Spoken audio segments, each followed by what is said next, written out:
শহর হোক বা গ্রাম, এই বাংলার যাতায়াতের অন্যতম মাধ্যম হয়ে উঠেছে টোটো। সেই টোটোকেই প্রচারের মাধ্যম হিসেবে বেছে নেন তৃণমূল প্রার্থী চন্দ্রিমা ভট্টাচার্য।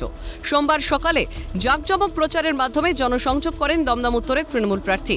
উত্তর দমদম পুরসভার 25 নম্বর ওয়ার্ডের অলিতে গলিতে ঘুরে ঘুরে প্রচার চালান চন্দ্রিমা ভট্টাচার্য। কখনো টোটো চেপে, কখনো বা পায়ে হেঁটে সাধারণ মানুষের উদ্দেশ্যে হাত জোড় করে হাত নেড়ে ভোট প্রার্থনা করেন তিনি।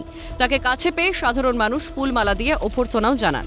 প্রচারে লক্ষ্মীর ভাণ্ডারের ট্যাবলোর পাশাপাশি ঢাকির বেশে ঢাক বাজাতে দেখা যায় মহিলাদের।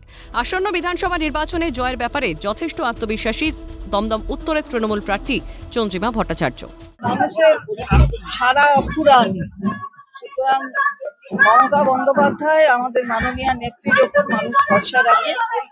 তাই যতই কেউ ভরসা পাক কি পত্র নাকি ভরসা কি দেয়, ওতে কেউ মানুষ ভরসা করে না, আর বামেদের তো ছেড়েই দিক। সুতরাং মমতা বন্দ্যোপাধ্যায়ের উপর মানুষের আস্থা এবং ভরসা, সেটাই প্রতিফলিত হচ্ছে। আমি যত যাচ্ছি, এগোচ্ছি তত। প্রচারের ফাঁকে শিব মন্দিরে পুজো দিলেন তৃণমূল প্রার্থী। সোমবার চন্দ্রিমা ভট্টাচার্যের সঙ্গে ছিলেন পুরসভার পুরপ্রধান বিধান বিশ্বাস সহ কয়েক হাজার কর্মী ও সমর্থকরা। 26-এর বিধানসভা নির্বাচন প্রসঙ্গে রাজনৈতিক বিশেষজ্ঞদের মতামত, দমদম উত্তরের লড়াই হবে অভিজ্ঞতার সঙ্গে তারুণ্যের। এখন দেখার ভোটের ফলাফল কি হয়। শান্তনু সাহার রিপোর্ট, ক্যালকাটা নিউজ।